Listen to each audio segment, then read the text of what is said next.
বিয়ে করেই মনে হয় আমি ভুল করেছি। বিয়ের পরে প্রত্যেক কটা দিন আমার কান্না করতে করতে কেটেছে। কেন এমন কথা বলছি ব্লগটা দেখলেই বুঝতে পারবা। হ্যালো, গুড মর্নিং সবাইকে। আমি নেহা চলে এসেছি নতুন আরও একটা ব্লগের সাথে। সকালবেলা ফ্রেশ হয়ে চলে এসেছি। আর ব্লগের প্রথমেই কেন ওই কথাটা বললাম সেটা ব্লগটা দেখলেই তোমরা বুঝতে পারবা। এখন বাজে সকাল ওই 9টা মতো। ঘুম থেকে কিছুক্ষণ আগেই উঠেছি, তারপরে ব্রাশ করে ফ্রেশ হয়ে এখন মাথা আঁচড়াচ্ছি। এরপরে একটু ক্রিম লাগাবো। এখন না একটা ভীষণ শুষ্ক ওয়েদার হয়ে গেছে, হাত পা কেমন যেন শুষ্ক লাগছে, ওই জন্য ক্রিম লাগিয়ে তারপরে খাবো। এই দেখো, এটা হচ্ছে ব্রেকফাস্ট, চা মুড়ি আর চানাচুর, এটাই এখন খাবো। আর কেকও আছে, মানে কালকে পেস্ট্রি নিয়ে এসেছিলাম, সেই পেস্ট্রি আছে এখন, তো সেইগুলো দিয়েই আজকে আমার ব্রেকফাস্টটা হবে। তো চলো ব্রেকফাস্ট করে নেওয়া যাক। ব্রেকফাস্ট করা আমার হয়ে গেছে, আর এইবারটা স্নান টান করে চলে এসেছি কাপড় জামা নিয়ে। আসলে আজকে ব্রেকফাস্ট করে একেবারে স্নান করে নিয়েছি, ভাবলাম স্নান করে তারপরে রান্নাবান্না করব। তো এখন কাপড় জামাগুলো ধুয়ে দিয়েছিলাম, কটা ছিল সার্ফে ধুয়ে দেবো ভেবেছি, তো সেগুলোই এখন ধুয়ে মেলতে। যখন ঠান্ডা ছিল তখন একটু দেরিতে, মানে একটু বেলায় স্নান করতাম, কারণ জানোই এখানে তো একদম রোদ বেরোতে বেরোতে 11:30 12টা বেজে যেত। কিন্তু এখন যেহেতু একটু গরম পড়ছে, মানে এখন আর অতটাও ঠান্ডা নেই, ওই জন্য এখন একটু তাড়াতাড়ি স্নান করে নিই। বাড়িতেও কিন্তু আমি তাড়াতাড়ি স্নান করতাম, মানে বিয়ের পরে, তখন তো গরমকাল ছিল। কিন্তু এখানে আসার পরে যে কদিন গরমকাল ছিল তাড়াতাড়ি স্নান করলেও এখন অনেকটা লেটে করতাম, যেহেতু ভীষণ ঠান্ডা এখানে। তো দেখো, এখানে আমার জামা কাপড় মেলা হয়ে গেছে, আর এরপরেই রান্নাবান্না করেছি। আজকে আর সেইটার কোনো ভিডিও বানানো হয়নি, আসলে আমি ভুলেই গেছি ভিডিও বানানোর কথা। এখন রান্নাবান্না করে রান্নাঘরটা একটু মুছে নিচ্ছি। আসলে রান্নাঘরটা আমার প্রায় দিনের মধ্যে 2-3 বার করেই মোছা হয়, কারণ সকালে যখন ঘর মুছি তখন তো একবার রান্নাঘর মুছে নিই, তারপরে আবার রান্না করার পরে একবার ঘর মুছি, আবার যখন রাত্রিবেলা হয়তো বাসন ধোয়ার পরে একবার মুছি। মাঝে মাঝে মুছি, আবার মাঝে মাঝে মুছি না, কারণ তোমাদের দাদাভাই যখন ছিল, ও যদি বাসন ধুতো ও একদম নিচে পুরো জল ফেলে নোংরা করে ফেলতো। ও আসলে বুঝতেই পারে না যে নিচে জল পড়ছে, ওই জন্যই আর কি। তারপরে দেখো এখানে পুজো দিচ্ছি, আর এখন ভাবছি কটা ভিডিও বানাবো খাওয়া দাওয়া করে। তো রেডি হয়ে চলে গেছিলাম ছাদে, ভিডিও বানানোও হয়ে গেছে। আর আমাকে কেমন লাগছে অবশ্যই কমেন্ট করে জানাবা। আজকে কিন্তু আমি সত্যি সকালবেলা থেকে ভিডিও বানানোর কথা ভুলেই গেছিলাম। তো নিচে এসেছি, এখন যাচ্ছি একটু দোকানে, কয়েকটা জিনিস নিয়ে আসার আছে। চলো যাওয়া যাক। দরজা তো বন্ধ করে দিয়েছি, এইবারটা বাইরের গেটটায় তালা লাগাবো, তারপরে বেরিয়ে পড়বো। আর এখন দেখতেই পাচ্ছ কয়েকদিন ধরে আমি আর বাইরে অতটাও বসি না, এখন বেশিরভাগ টাইমটাই ঘরেই থাকি, ওই ভিডিও এডিটিং করি, এটা ওটা করতে করতে আমার টাইম কেটে যায়। তো এখন যাব দোকানে, তারপরে এসে আরও কাজ আছে, সেগুলো দেখতে পারবা। দেখো, বলতে বলতে দোকান থেকেও চলে এসেছি। আর কোনো ভিডিও আসলে রাস্তায় করা হয়নি, কারণ বললামই তো দোকানে কয়েকটা জিনিস নেওয়ার ছিল। এখন যাচ্ছি জল আনতে, আসলে জলটা কম আছে। আমার ওপরের ওই দাদাটা একদিনকে আমাকে জল ভরে এনে দিয়েছে, সেই জলটা আছে।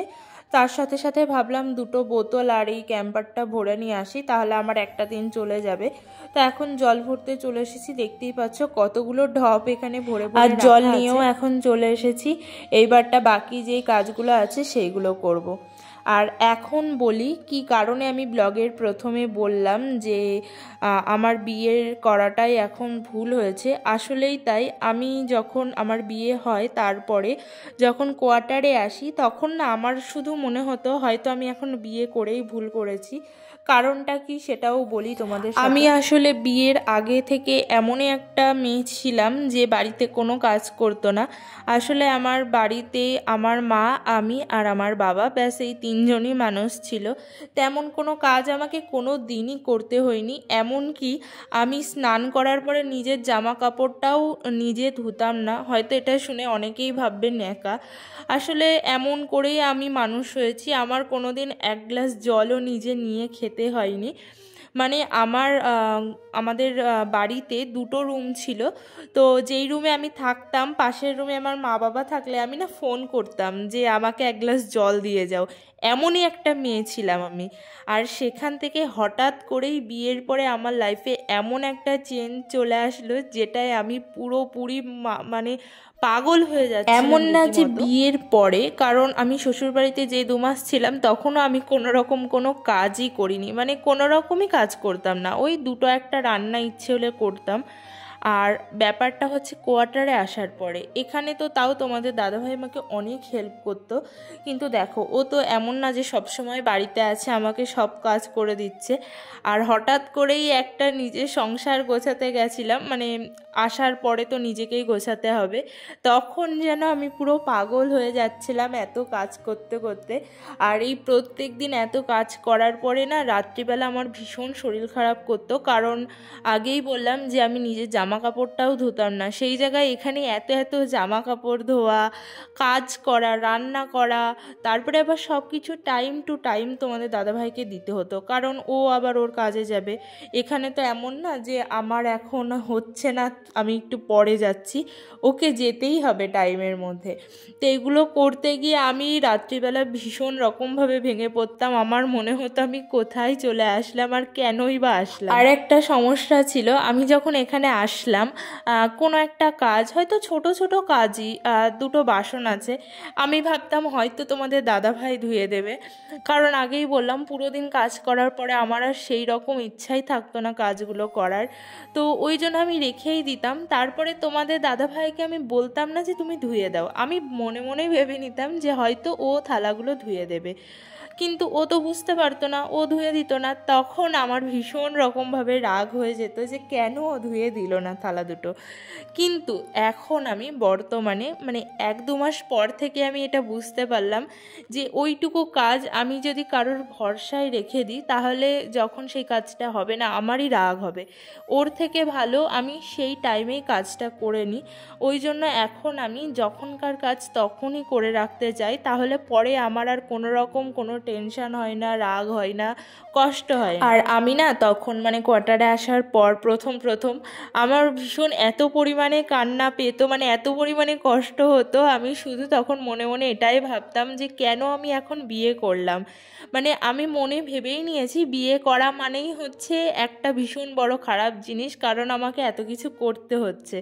বাড়িতেও ফোন করতাম, ফোন করে ভীষণ রকমভাবে মন খারাপ করতাম যে আমাকে এই কাজটা করতে হচ্ছে, ওটা করতে হচ্ছে, এটা করতে হচ্ছে।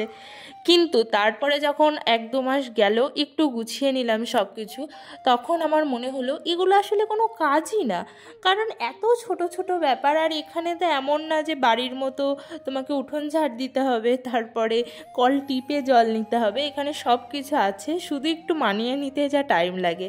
আসলে বুঝতেই পারছো বাড়ির মানে একমাত্র মেয়ে থেকে হঠাৎ করেই একটা নিজের সংসার গোছাতে গেলে মানুষের কীরকম অবস্থা। তাও তো আমার শ্বশুর শাশুড়ি বর এত পরিমাণে ভালো, ওরা সত্যি কথা, আমি যখন শ্বশুরবাড়ি থাকি আমি কিন্তু কোনো রকম কোনো কাজই করি না, এখানে আসার পরেই ওই জন্য আমার আরও বেশি সমস্যাটা দেখা দিয়েছিল।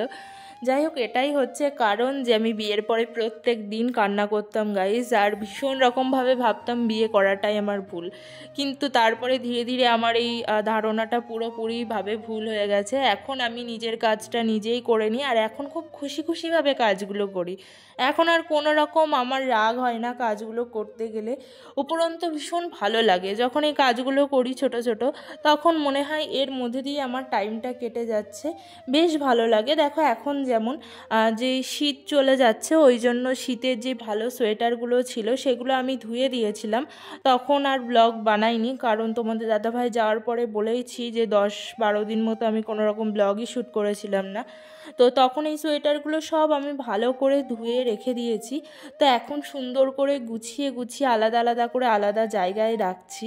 এটাই হচ্ছে সমস্যা আমার, মানে বিয়ের আগে এই কাজগুলো আমি সত্যি কোনো দিনও করিনি। জামা কাপড় তো কাচা কাকে বলে আমি সেটা জানতামই না, মানে আমার কোনো দিনও একটা জামা কাপড় আমাকে কেচে পরতে হয়নি। তো তোমাদের দাদাভাই কিন্তু এখানে আসার পরে আমাকে 1-2 বার বলেছিল ঠিক আছে চলো ওয়াশিং মেশিন নিয়ে নিই, কিন্তু এখন আমি বুঝতে পারি যে ওটা নিলে সত্যি বোকামো হতো, কারণ আমরা মাত্র 2 জন মানুষ। আর এখানে তো জানোই তোমাদের দাদাভাই এখন চলে গেছে, শুধুমাত্র আমার জামা কাপড়, এই দুজনের জন্য ওয়াশিং মেশিন নেওয়ার মতো অতটাও মানে ভালো আমরা না। তো যাই হোক, এখন নিজের কাজগুলো ভীষণ খুশি খুশি মনে আমি করতে পারি। আর এখন একটু একটু বুঝতে পারি যে নিজের কাজগুলো অন্যের ভরসায় রেখে দিলে নিজেরই খারাপ হয়, কোনো রকম কোনো ভালো হয় না। তো বললামই তো, জামা কাপড়গুলো সব কেচে দিয়েছে। এখন সব কিছু গুছিয়ে যেইটা যেখানে জায়গা, মানে শীতের জামা কাপড়গুলো আলাদা, গরমের জামা কাপড়গুলো আলাদা, তারপরে আমার যে নাইটিগুলো সেগুলো আলাদা জায়গায়, সব কিছু আমি আলাদা আলাদা করে রেখে দিই যাতে আমার কাজটা একটু কম হয়, মানে যাতে একটা জামা খুঁজতে গেলে সবগুলো নোংরা না হয়ে যায়। ওই জন্য সব কিছু ফোল্ড করে করে আলাদা আলাদা জায়গায় আমি। আর আমি জানি আমার মতো অনেকেই আছে যারা বিয়ের পরে প্রথম কয়েক মাস এটাই ভাবে যে কেন আমি বিয়ে করলাম আর এত কষ্ট কাজ করতে, কিন্তু তারপরে আস্তে আস্তে সব কিছুর সাথেই নিজেকে মানিয়ে নেয়। আসলে একটা কথা আছে না, মেয়েরা সব পারে। মেয়েরা হচ্ছে জলের মতো, যেই পাত্রে রাখবা সেই পাত্রের আকারই ধারণ করবে। কিন্তু আমার ক্ষেত্রে সেটা একটু টাইম লেগেছে, কিন্তু এখন আমি নিজেকে মানিয়ে নিতে পেরেছি, এটাই অনেক। আর তেমন কোনো যে খুব কঠিন ব্যাপার সেটাও না। যদি হাজব্যান্ড একটু হাতে হাতে কাজ করে দেয় তাহলে যে খুব কষ্ট সেটা কিন্তু একদমই নয়। কারণ তোমাদের দাদা ভাই আমার যখনই একটু শরীর খারাপ হয়, মানে একটু কোনো সমস্যা হয়, ও কিন্তু তখনই আমার অধিকাংশ কাজই করে দেয়। যেহেতু ও এখন বাড়ি নেই 2 মাস মতো ঠিকঠাক, ওই জন্য আমাকে এত কাজ করতে হচ্ছে। তো ফেরা যাক ব্লগে। যেটা বলছিলাম যে শীতের সোয়েটারগুলো আমি কেচে রেখেছি। আসলে আমরা এবারটা যখন বাড়ি যাব তখন সব কিছু নিয়ে যাব, মানে সোয়েটারগুলো, ঠান্ডার যত জিনিস আছে সব কিছু প্যাক করে নিয়ে যাব, ওই জন্য আলাদা করে রেখে দিচ্ছি। আমি তো প্রথমে ভাবলাম যে সব কিছু একেবারে এখনই প্যাক করে রেখে দিই, মানে ট্রলিতে, কিন্তু তারপরে ভাবছি না, আরও জিনিস নেওয়ার আছে, তো সেগুলো সব কিছু একবারেই প্যাকিং করব। এখানে দেখো সব কিছু আলাদা আলাদা করে রেখে। আর আমার কিন্তু ডিনার হয়ে গেছে, তারপরেই আমি এই কাজগুলো এখন করছি। ডিনার করে ব্রাশ করে একদম পুরো ফ্রেশ হয়ে এখন এই কাজগুলো করছি। এখন কিন্তু মোটামুটি 10:30 মতো বাজে, কিন্তু এখন আমি এগুলো করছি কারণ ভাবলাম রেখে দিলে তো আবার কালকে আমাকে করতেই হবে। তো এখানে দেখো জামা কাপড় এই খাটের ওপরে যা ছিল সব পরিষ্কার করে তারপরে এখন ঝাড় দিয়ে দিয়েছি, আর এইবারটা আমি শোবো। তো আজকের এই ভিডিওটাও এটুকুই। যদি কিছু ভালো লেগে থাকে চ্যানেলটা সাবস্ক্রাইব করে দেবে। টাটা সবাইকে।